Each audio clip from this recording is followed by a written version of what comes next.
These fish went on thousands of miles of journeys and somehow came back here.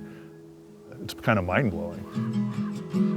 You know, I think if you're a romantic, you know, you can't help but look at a steelhead and wonder where it was in the ocean.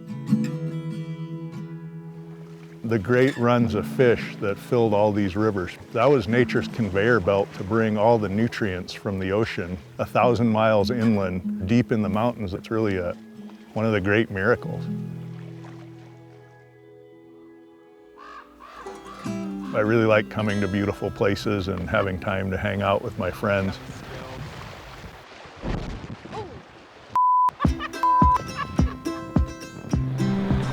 We're gonna get them.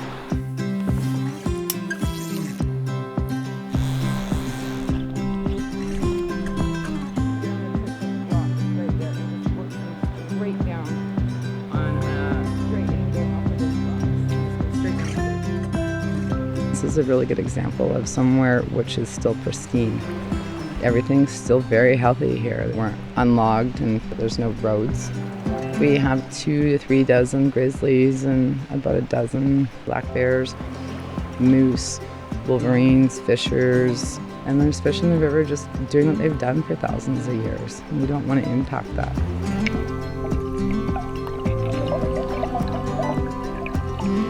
We basically consider ourselves caretakers of the land. I was born obsessed with fish.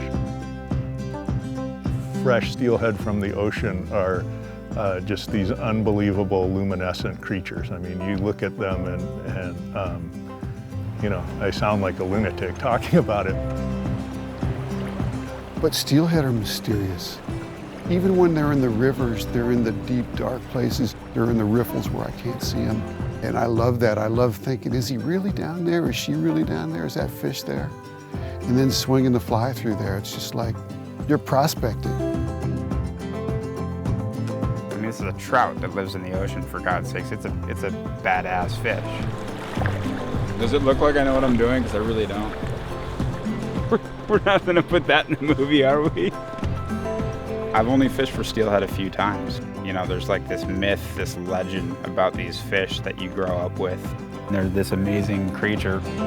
No, I gotta use my own flies. Oh, that's the rule. Okay. I love tying steelhead flies. I love tying spay flies. Being able to tie these beautiful creations that I can actually catch a decent sized fish on is really exciting. What I feel is important is to understand the value of these intact watersheds, that it's one of the few places where you have the pure genetics and the pure habitat, that the fish can survive and repopulate from that place to the warming, changing planet.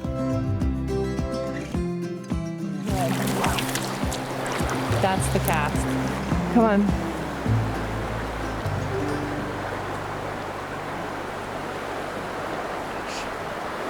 Please eat it.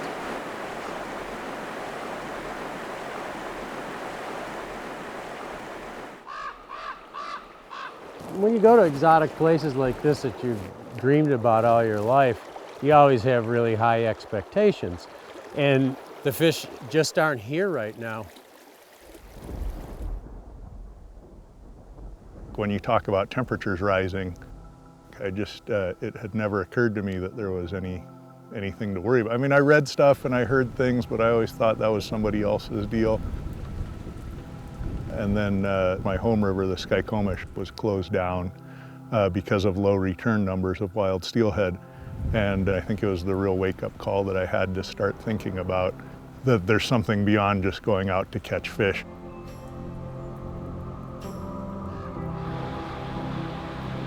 So these fish are always moving. They could go up 10 miles and drop down 3, we don't know. And it's the mystery of steelhead fishing, trying to find the fish, trying to be there when the runs come through. It doesn't feel really fishy for some reason. It did the other day.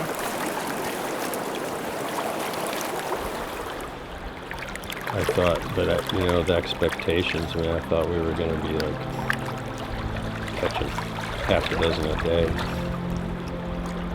So did everybody else.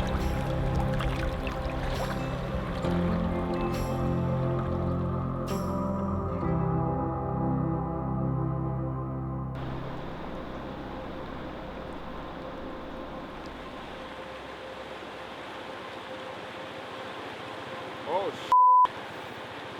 I just saw a fish. Like the little clock's ticking. We're gonna get a fish. No. I don't see anything. And there's this amazing exchange of new fish.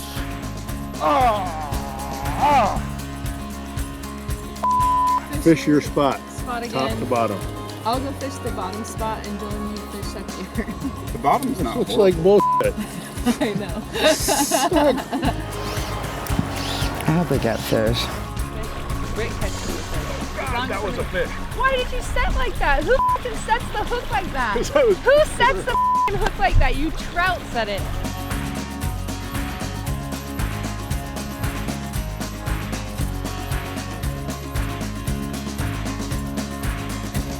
Come on, steelhead.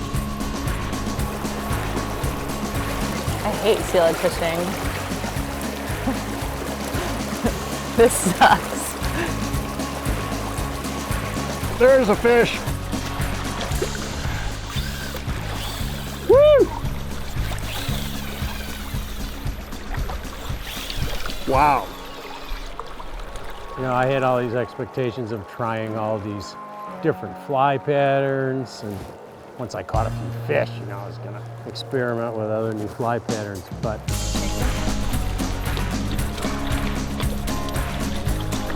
Yep. Wow, that's a nice fish. What a beautiful fish. Look at the spots.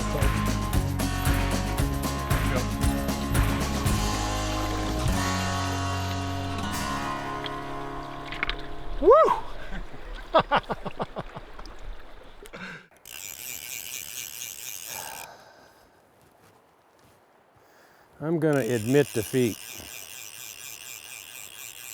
Once again. I can't think of another fish that is potentially more susceptible to climate change. You got the warming of the headwaters. You have the change in ocean currents. And because of interaction with the increased carbon in the atmosphere that we've created, mostly from burning fossil fuels, the pH of the ocean is changing to a more acidic state. And that's bad for salmon and steelhead. It's bad for the base of the food chain. It's bad for pretty much anything except jellyfish.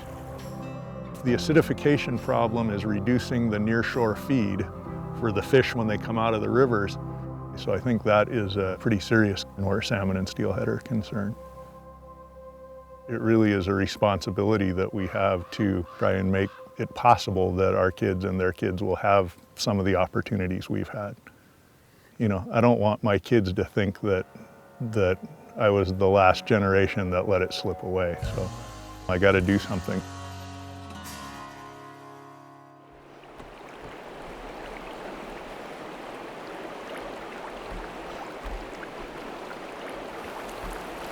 I don't know, I don't fucking like steelhead fishing. It's really frustrating and boring. Steelhead! Steelhead! Yeah, baby! Steelhead! Yeah! It feels good, it feels solid, and it raises your spirits. Yeah!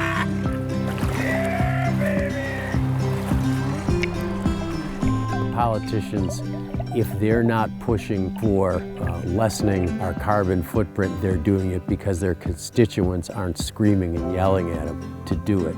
We are the problem. The science on climate change is really clear, and anglers have to get involved. The clock is ticking on this one. It's really critical for people, especially those of us if we're fishermen or hunters and we really care about the natural world, to vote for politicians that are interested in making the kind of change that's required.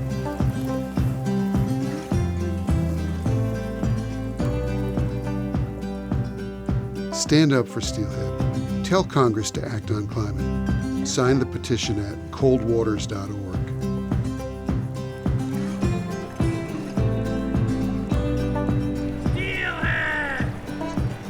Yeah!